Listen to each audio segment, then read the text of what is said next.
Magandang araw mga bata! Kumusta kayo? Narito ang inyong guro, si Teacher Joby, para sa ikatlong baitang. Halina at samahan niyo ako para sa ating aralin sa linggong ito. Pag-aaralan natin ngayon ay tungkol sa Filipino 3, Milk Base, para sa ikatlong linggo. Quarter 1. Handa na ba kayo? Tara, simulan na natin. Ang ating aralin ay tungkol sa pagbasa ng mga pantig, cluster, salitang iisa ang baybay, ngunit magkaiba ang bigkas, at salitang hiram. May layuning nababasa ang mga salitang may tatlong pantig pataas. Cluster, salitang iisa ang baybay, ngunit magkaiba ang bigkas, at salitang hiram.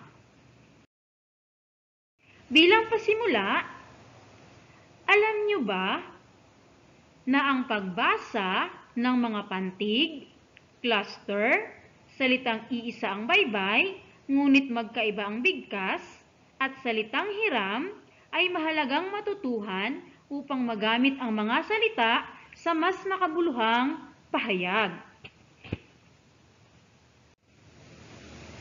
Bago tayo dumako sa ating aralin, ay magkakaroon muna tayo ng pagbabaybay.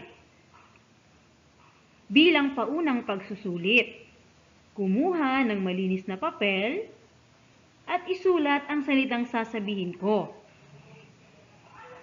Bibigyan ko lamang kayo ng 10 segundo para maisulat ang salita. Lagyan ng pangalan ng papel at isulat ang salitang sasabihin ko. Handa na ba kayo? Okay, very good. Tara, simulan na natin. Unang bilang, hiram. Hiram. Meron lamang kayong 10 segundo.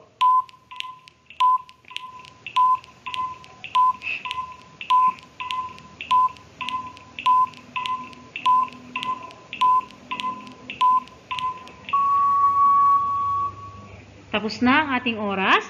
Ang tamang baybay ay hiram.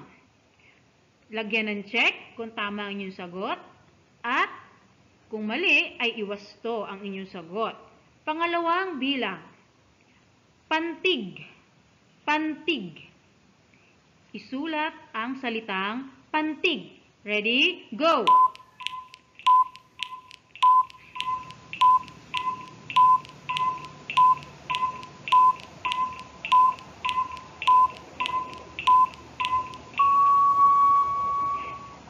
Okay? Narito ang tamang baybay. Pantig. Lagyan ng check kung tama ang inyong sagot at iwasto kung ito ay mali. Pangatlong bilang, cluster. Cluster. Isulat ang salitang cluster. Ready? Go!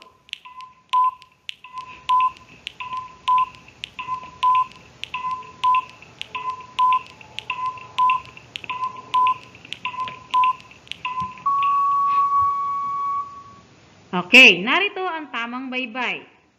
Cluster. Yan, lagyan ng check kung tama at isulat ang tamang baybay kung ito ay mali. Ika-4 na bilang, bigkas. Bigkas. Isulat ang salitang bigkas. Ready, go!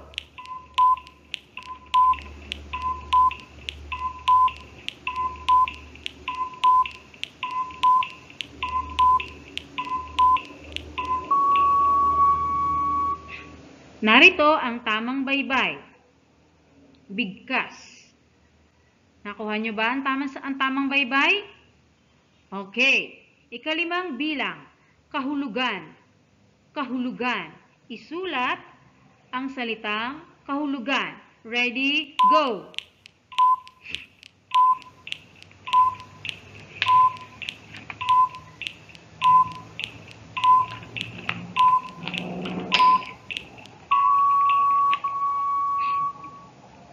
Narito ang tamang baybay. Kahulugan. Yan. Okay. Nakuha niyo ba mga bata ang tamang mga baybay? Very good. Kung ganon, palakpakan ang inyong mga sarili. At kung may mga mali naman, ay isulat ang wastong salita.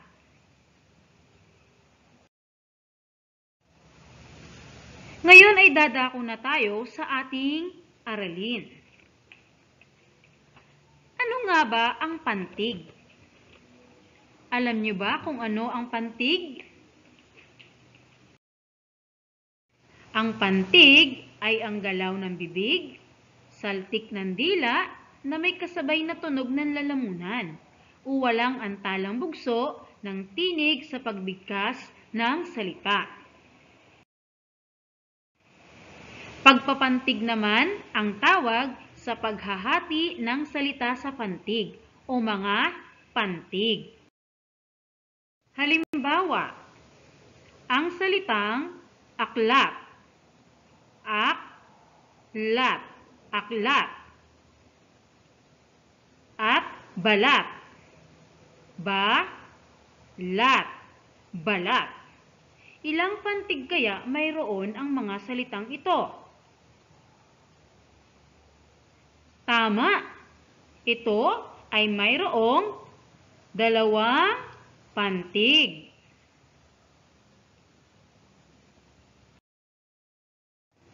Narito ang mga salitang may 3 pantig pataas. Watawat, wa-ta-wat, watawat. Salamat, sa-la-mat, salamat. Ilang pantig kaya mayroon ang mga salitang ito? Magaling! Ito ay mayroong 3 pantig.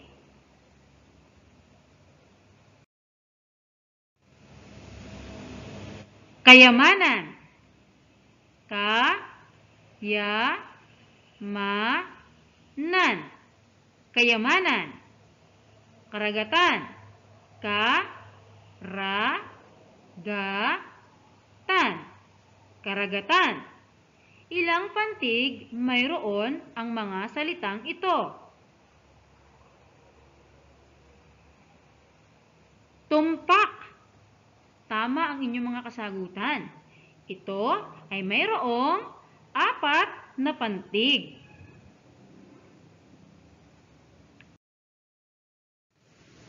Ano naman ang cluster? Alam niyo ba kung ano ang cluster? Ang cluster o kambal katinig ay ang tawag sa 2 katinig na magkatabi sa isang pagpapantig ng isang salita. Ang salitang cluster o kambal katinig ay maaaring matagpuan sa unahan, sa gitna o hulihan ng isang salita. So tandaan na po ang cluster o kambal katinig. Ito ay 2 katinig at maaaring matagpuan sa unahan, gitna o hulihan. Narito ang mga salitang may cluster sa unahan. Basahin natin ang mga salita. Braso, tsinelas, gripo, blusa, plato, grasa. Maaari niyo bang ituro ang mga cluster sa unahan? Magaling! Ang mga cluster sa unahan ay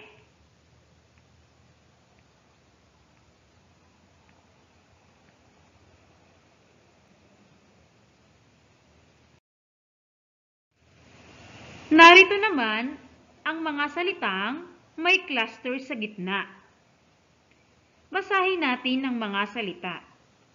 Eskwela, kumpleto, kontra, squatter, eroplano. Maaari niyo bang ituro ang mga cluster sa gitna?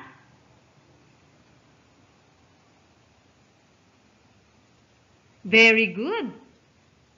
Ang mga cluster sa gitna ay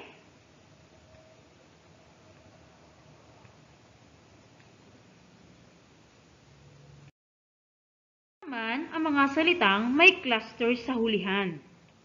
Basahin natin ang mga salita. Card, nurse, scout, relax, cart. Maaari niyo bang ituro ang mga cluster sa hulihan?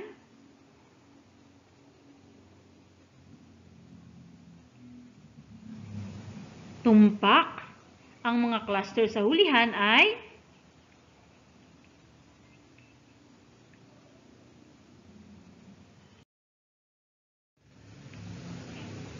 dumako naman tayo sa mga salitang iisa ang baybay, ngunit magkaiba ang bigkas. May mga salita na ang kanilang baybay ay iisa, ngunit magkaiba ang bigkas. Sa pagkaiba ng kanilang bigkas, ang kahulugan ng salita ay magkaiba din. Narito ang mga halimbawa. Ang salitang pito, pito.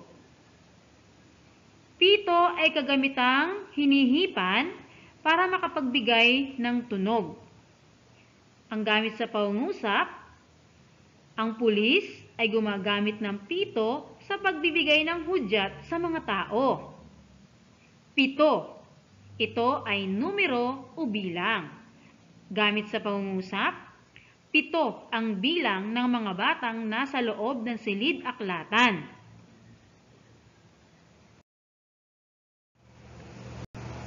Gabi, gabi.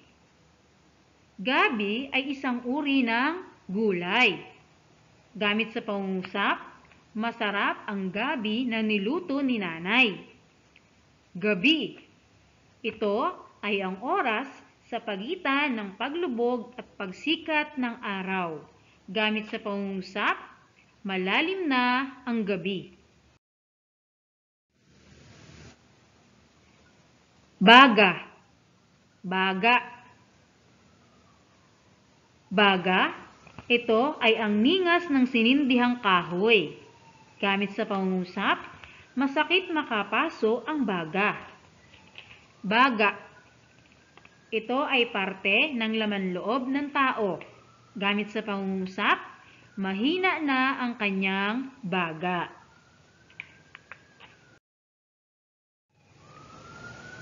Dumako naman tayo sa mga salitang hiram. Ano ba ang salitang hiram? Ang mga salitang banyaga o salitang hiram ay mga salitang walang katumbas sa salita sa Pilipino. Kaya hiniram na lang ang pagbigkas at pagbaybay ng banyaga dito. Salitang hiram ang tawag sa mga salitang galing sa ibang wika. Maaaring ang mga ito ay may taglay na mga hiram na titik, gaya ng letter C, F, I, Q, V, X, at Z. Narito ang mga halimbawa. Ang salitang cake sa English ay isasalin sa wikang Pilipino na cake. Ballpen, isasalin sa wikang Pilipino, ballpen. Sports, isasalin sa wikang Pilipino, sports. Leader, isasalin sa wikang Pilipino, leader.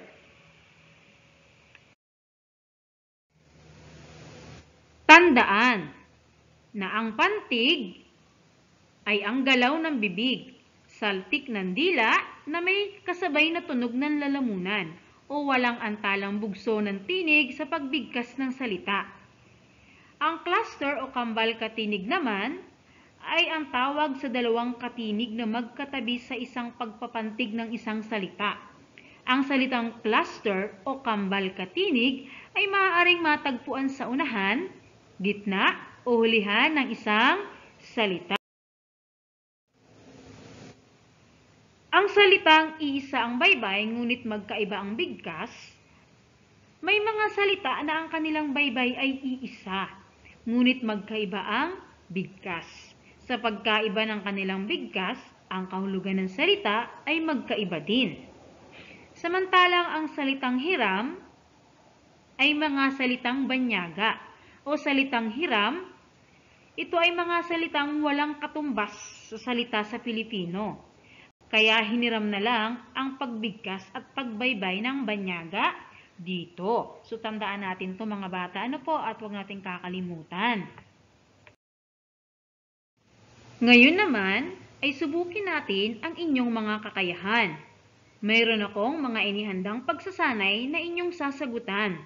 Kumuha ng kwaderno, lagyan ng pangalan, at lagyan ng bilang hanggang 5. Sagot lang ang isusulat. Bibigyan ko kayo ng 5 segundo upang masagutan ang hinihingi. Handa na ba kayo? Okay, simulan na natin. Panuto. Pantigin ang bawat salita at bilangin kung ilang pantig ito. Unang bilang. Pambura.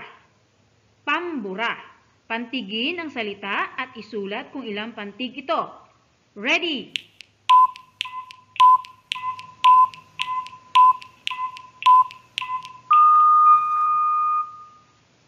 Okay. Ang tamang sagot ay pambura. Ilang pantig ito? Tama. 3. Lagyan ng check kung tama ang inyong sagot at kung mali ay iwasto. Pangalawang bilang. Lungsod. Lungsod. Pantigin ang salita. Isulat kung ilang pantig ito. Ready?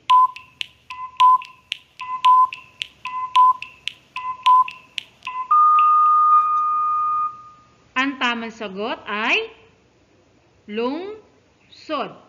Ilang pantig ito? Tama, 2. Very good.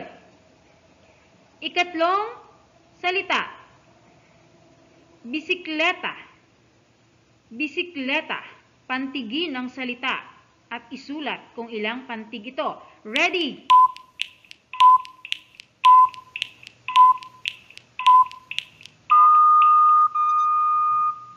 Ang tamang sagot ay bisikleta. Ilang pantig ito? Tama, 4. Tama ba yung sagot? Lagyan ng check. At kung mali, ay iwasto. Ika-4 na bilang. Extra. Extra. Pantigin at isulat kung ilang bilang o ilang pantig ito.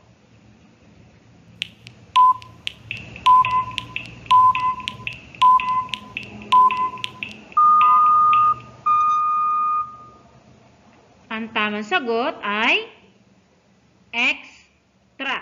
Ilang pantig ito? 2. Magaling. Ika-5 bilang. Sasakyan. Sasakyan. Pantigin ang salita at isulat kung ilang pantig ito. Ready?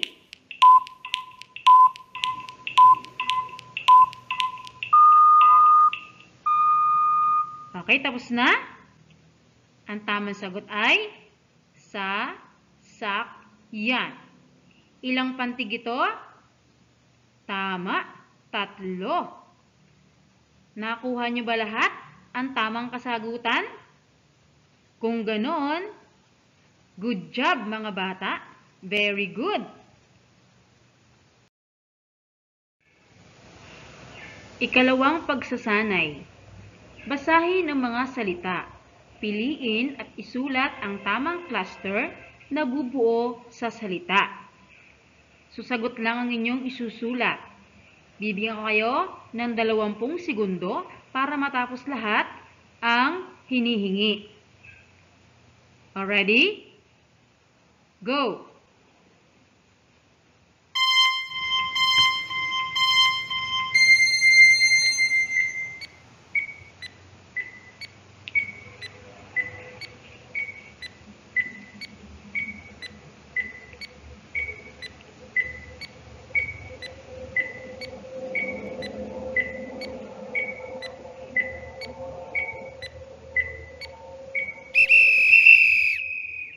Okay. Tapos na ba? Very good. Narito ang mga tamang sagot.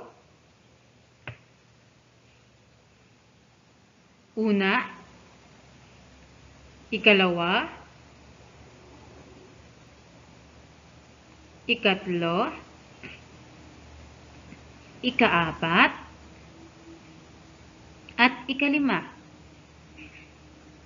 Yan, tama ba lahat ng inyong mga kasagutan? Kung mali, ay iwasto ang inyong mga sagot. At kung tama lahat ng inyong mga kasagutan, ay very good kayong lahat. Okay, basahin natin. Basahin natin ang mga salitang may cluster. Una, tsinelas. Ikalawa, prito. Ikatlo, florera. Ikaapat, grasa. At ikalima, tsokolate. Pagsasanay bilang 3. Panuto.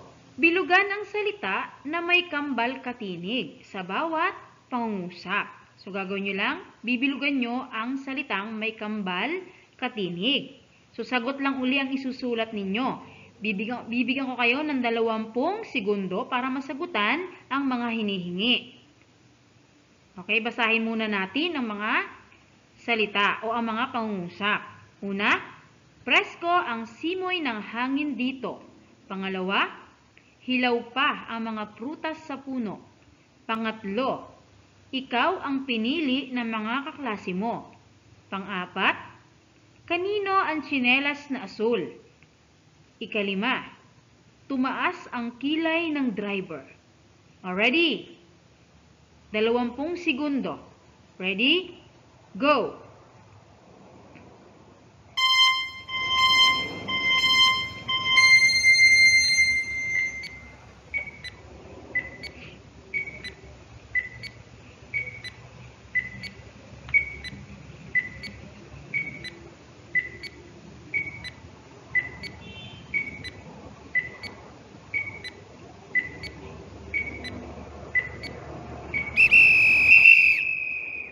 Okay, tapos na. Tunghayan natin ang tamang sagot. O, lagyan ng check kung tama ang inyong sagot at iwasto kung mali. Sa unang bilang, ang tamang sagot ay presko. Ikalawang bilang, prutas. Ikatlo, kaklase. Ikaapat, tsinelas. At ikalima, driver. Nakuha nyo ba lahat ang tamang kasagutan? At kung mali o may mga mali, iwasto. Kung nakuha nyo lahat ang tamang kasagutan, good job mga kids. Very good. Palakpakan ang mga sarili.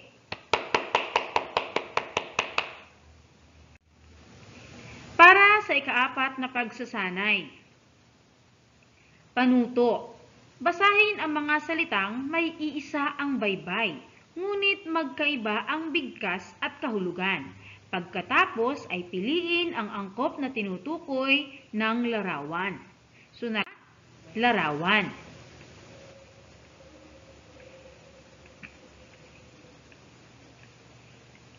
Ayan. So, nasa itaas ang pamimilian. Ayan. So, pipili lang kayo sa itaas at ilalagay nyo ang tamang sagot sa patlang. Sagot lang ang inyong ilalagay. Bibigyan ko uli kayo ng 20 segundo para masagutan ang hinihingi. Okay. Ready? Go!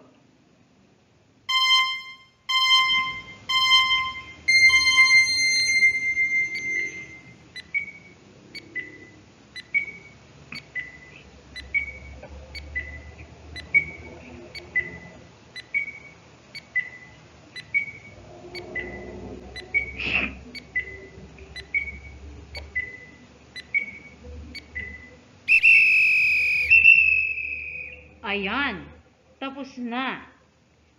Tingnan natin ang tamang sagot. Sa unang bilang, yan, binasa. Ito ay binuhusan o tinapunan ng tubig. Ikalawa, gabi. Yan ay oras sa pagitan ng paglubog at pagsikat ng araw. Ikatlo, paso, lalagyan ng halaman. Kaapat, tasa, isang uri ng iniinuman. Ikalima, tuyo, isang uri ng isda.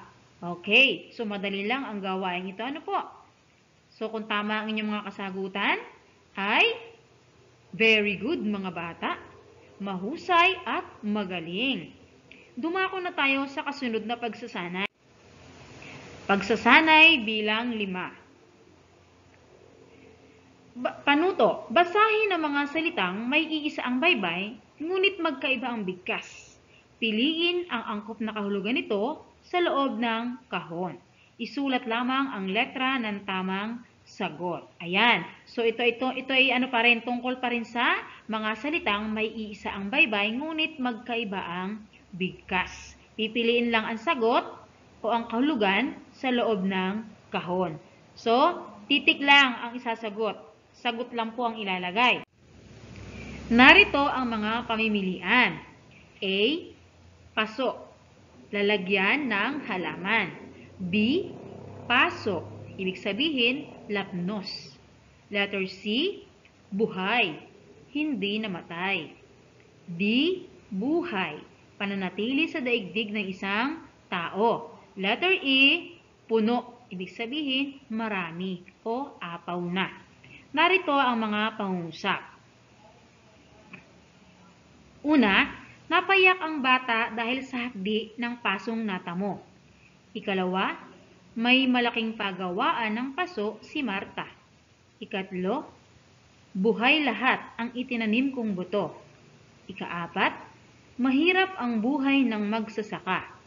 Ikalima, puno ng pasahero ang jeep. So, bibigyan ko kayo ng 20 segundo para masagutan ang hinihingi. Titik lamang po ang isusulat. Ready? Go!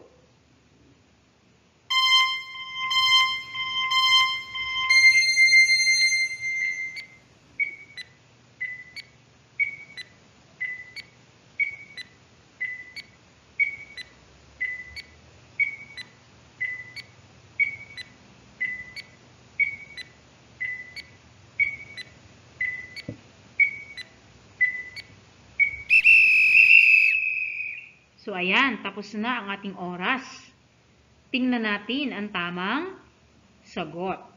Sa unang bilang, ang tamang sagot ay letter B. Paso, ang ibig sabihin ng unang bilang. Napayak ang bata dahil sa hapdi ng pasong natamo. Number 2, o ikalawang bilang. Ang tamang sagot ay A. Paso, ibig sabihin ay lalagyan ng halaman. Ikatlo, ang tamang sagot ay C. Ikaapat, D. At ang ikalima, E. Okay, nakuha niyo ba lahat ang tamang kasagutan? Very good. Kung ganon, ay palakpakan ang inyong mga sarili. Magaling. At kung mayroon naman kayong mga maling kasagutan, ay iwasto ito. Para sa ika-6 na pagsasanay. Basahin ang mga salita sa loob ng kahon. Tukuyin ang mga salitang hiram at bilugan ito. So, dadako naman tayo sa pagsasanay para sa mga salitang hiram. So, narito ang mga salita sa loob ng kahon. Kontrol, pinggan, cake, juice, kilo, kulisap, module, kape, tubig, sigsag. Ayan. So, tukuyin nyo lamang ang mga salitang hiram at bilugan ito. So, sagot lang ang inyong ilalagay. Bibigyan ko uli kayo ng 20 segundo. Already? Handa na ba? Go!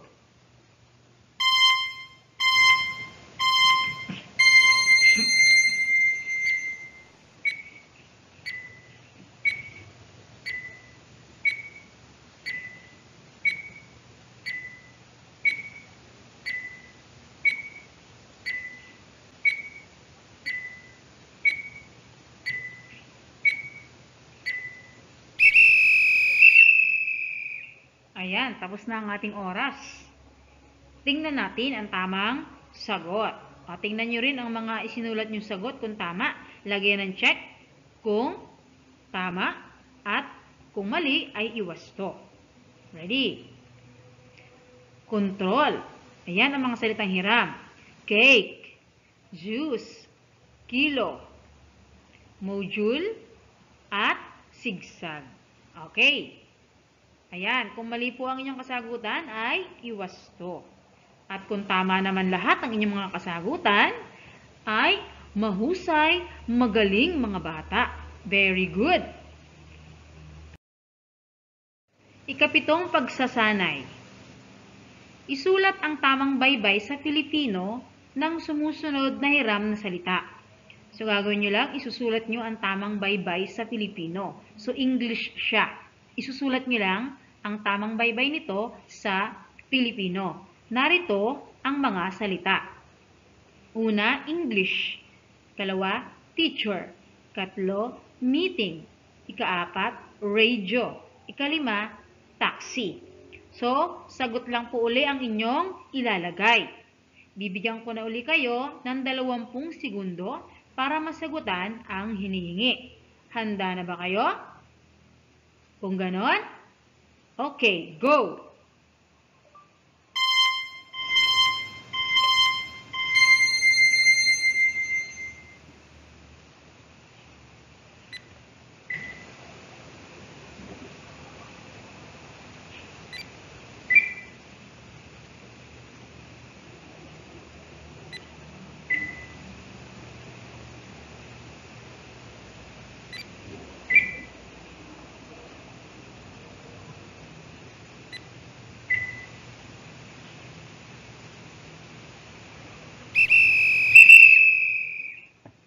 Ayan, tapos na po ang ating oras.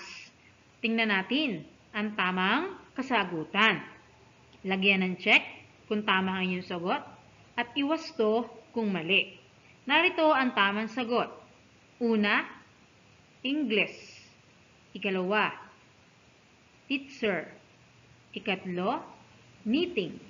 Ikaapat, radyo. Ikalima, taxi. Tama ba ang inyong mga baybay, mga bata? Very good. Kung tama ang inyong mga baybay. Palakpakan ang inyong mga sarili. At kung mali ang inyong baybay, ay isulat ang tamang sagot. Dadako na tayo sa panibagong aralin bilang bahagi pa rin ng ikatlong linggo. Ito ay tungkol sa pagsunod sa panuto na may layuning nakasusunod sa nakasulat na panuto na may 2 hanggang 5 hakbang.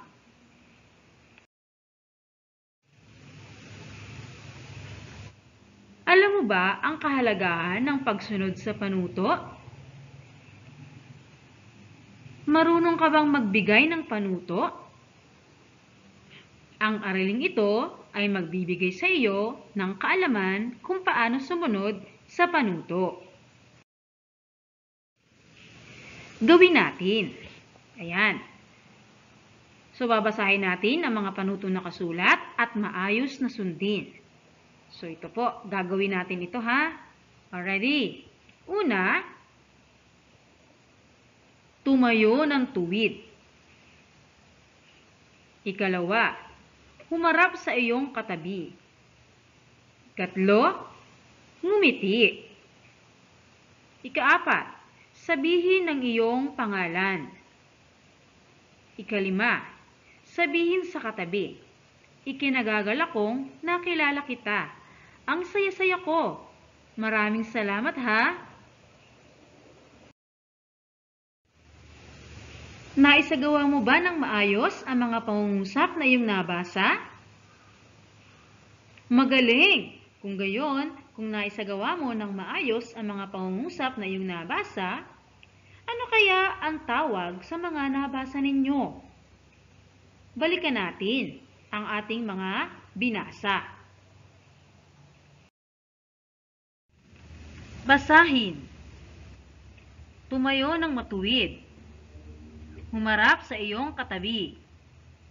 Ngumiti. Sabihin ang iyong pangalan. Sabihin sa katabi, ikinagagalak kong nakilala kita. Ang saya-saya ko. Maraming salamat ha. Sa inyong palagay, ano kaya ang tawag sa mga pangungusap na inyong nabasa?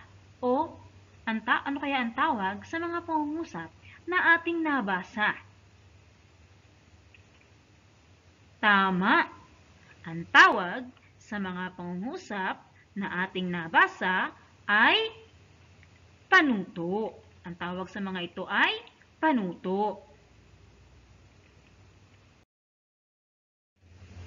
Ano kaya ang panuto? Alam niyo ba kung ano ang panuto? Ang panuto ay mga tagubilin sa pagsasagawa ng iniutos na gawain. Maaaring pabigkas o nakasulat ang mga panuto. Makatutulong ito sa maayos, mabilis at wastong pagsasagawa ng gawain, ang pagsunod sa ibinigay na panuto. Anong mga salita ang ginagamit sa pagbibigay ng panuto? Ginagamit ang mga salita tulad ng sa kanan, sa itaas, o sa ibaba, sa ilalim, sa pagbibigay ng panuto.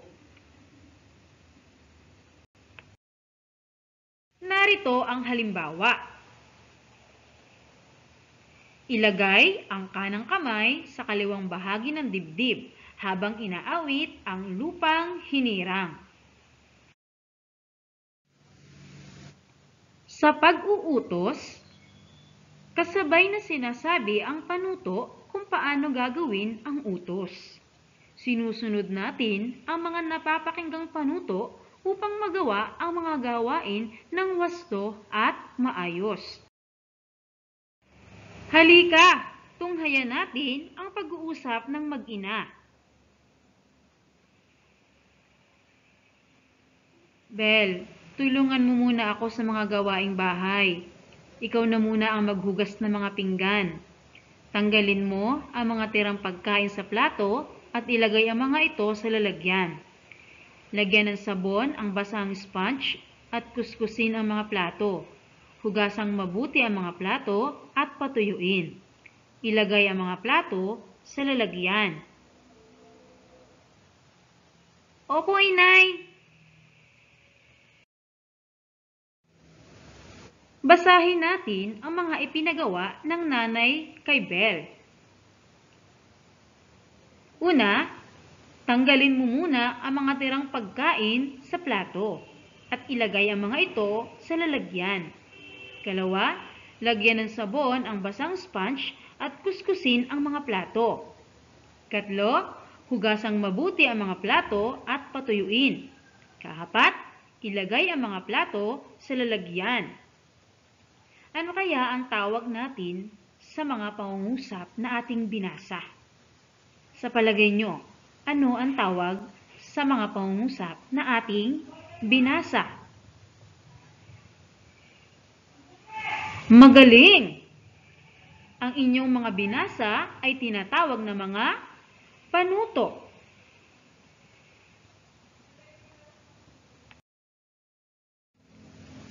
Kailan ginagamit ang panuto? Tuwing nagbibigay ng kautusan. Bakit kailangang sundin ang ibinibigay na panuto? Makatutulong sa maayos, mabilis at wastong pagsasagawa ng gawain ang pagsunod sa ibinigay na panuto.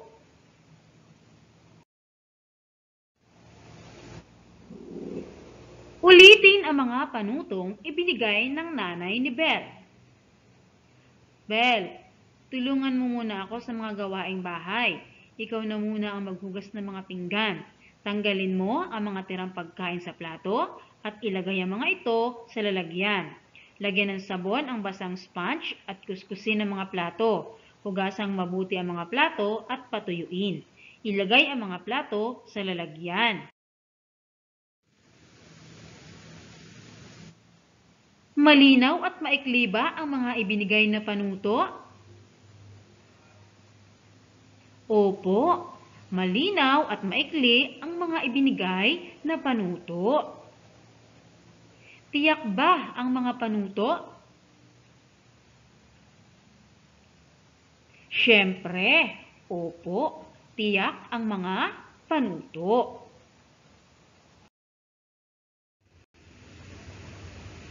Tara, simulan na natin ang mga pagsasanay. Kayang-kaya mo yan, kid. Para sa unang pagsasanay, panuto ko, tukuyin mo. Tukuyin ang panuto sa mga sumusunod na pangungusap. Bilugan ang bilang ng tamang sagot. So, tutukuyin nyo ang pangungusap na nagsasaad ng panuto at bibilugan ang bilang. So, kumuha uli ng kwaderno at isulat lamang ang tamang sagot. Isulat ang bilang ng pangungusap na may panuto. Narito ang mga pangungusap. Nag-aaral sa paaralan ang mga mag-aaral. Ikalawa, lagyan ng pabalat ang inyong aklat. Ikatlo, masayang nakikinig ang mga bata sa guro. Ikaapat, basahin ang tula na nasa pahina 25 hanggang 26. Ikalima, gumuhit ng malaking puso at kulayan ito ng pula. Tingnan mabuti ang mga pangungusap at piliin ang pangungusap na nagsasaad ng panuto. Handa na ba kayo? Okay, bibigyan ko lamang kayo ng 5 segundo. Already? Go!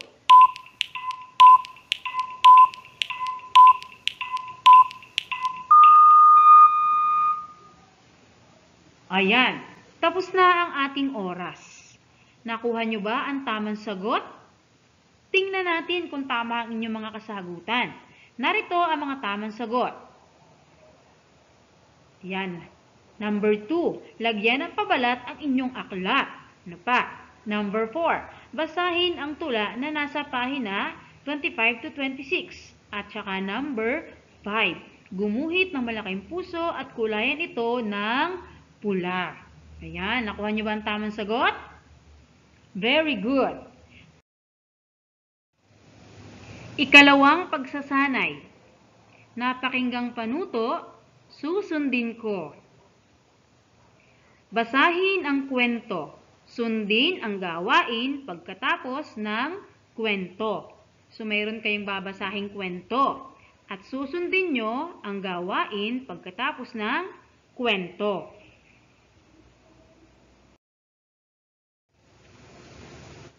Nang tumawa si Lolo Tasio, na isinulat ni Jasmine Flores.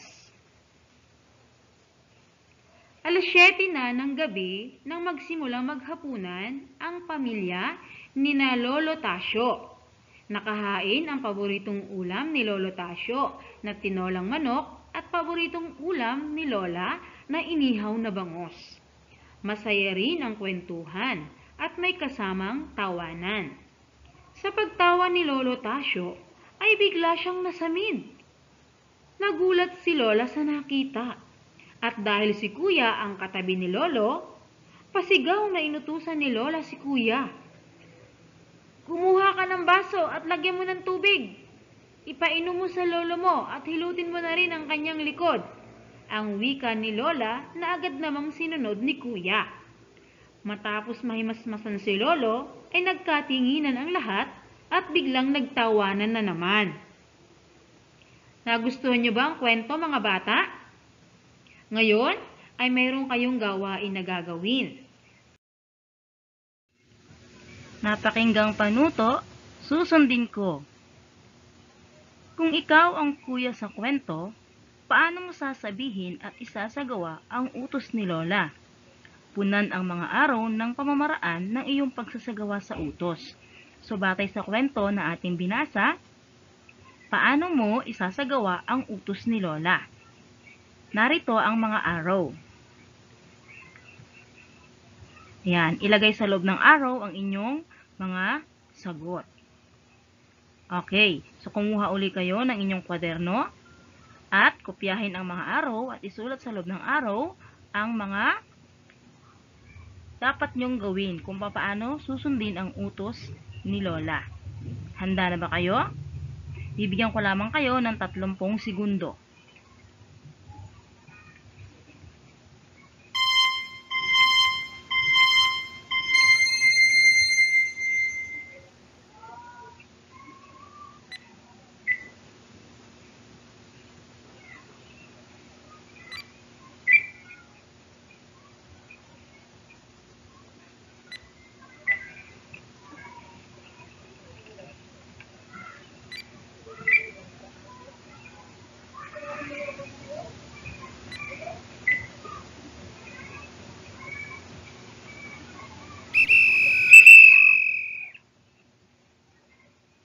Ayan, tapos na ang ating oras.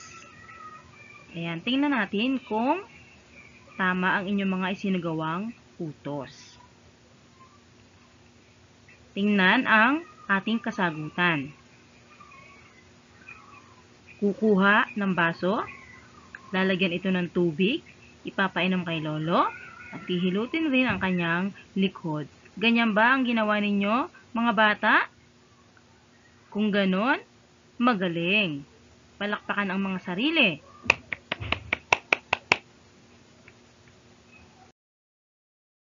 Ikatlong pagsasanay.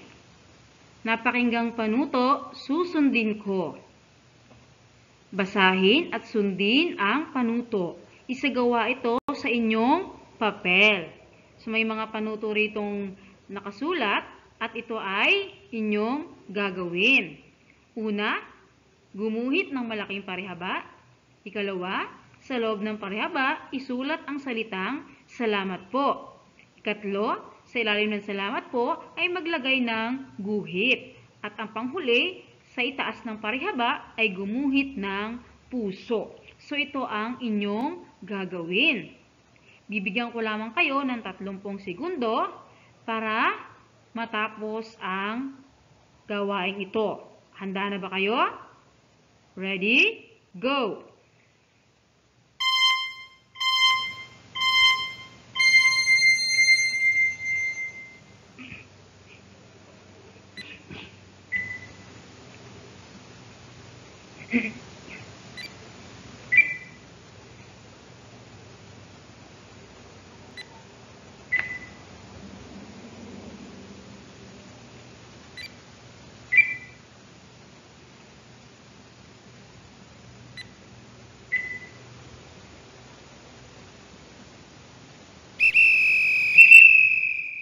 Okay, tapos na ang inyong oras. Tingnan natin kung nagawa nyo ba ng maayos ang panuto. Ganito ba ang ginawa ninyo, mga bata? Kung ganyan ang inyong ginawa, mahusay, magaling. Ngayon ay marunong na kayong sumunod sa panuto. Dahil dyan, palakpakan ng inyong mga sarili.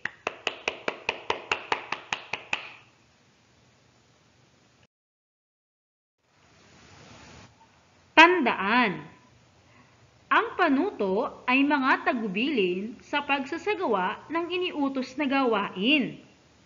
Ito ay maaaring pabigkas o nakasulat ang mga panutong kailangang sundin o gawin. Ang panuto ay mga tagubilin sa pagsasagawa ng iniutos na gawain. Ginagamit din ang mga salita tulad ng sa kanan, sa itaas o sa ibaba, sa ilalim, sa pagbibigay ng panuto.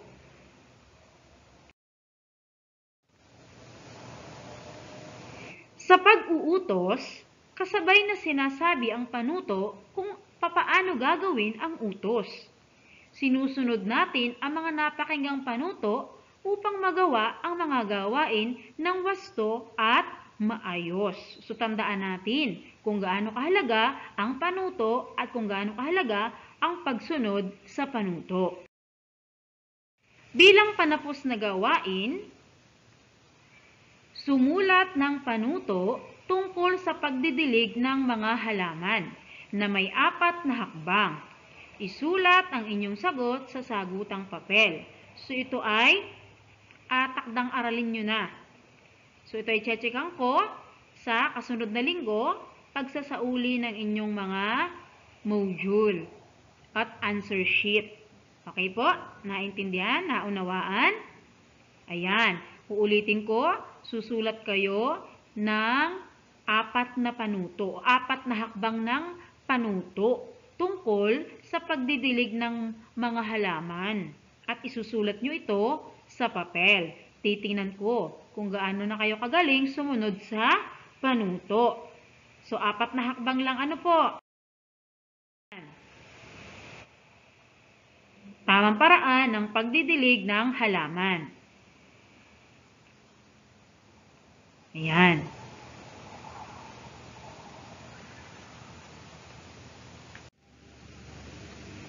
Sa wakas ay narating mo ang dulo ng ating aralin. Ang saya-saya ko at napagtagumpayan mo ang mga pagsasanay at gawain.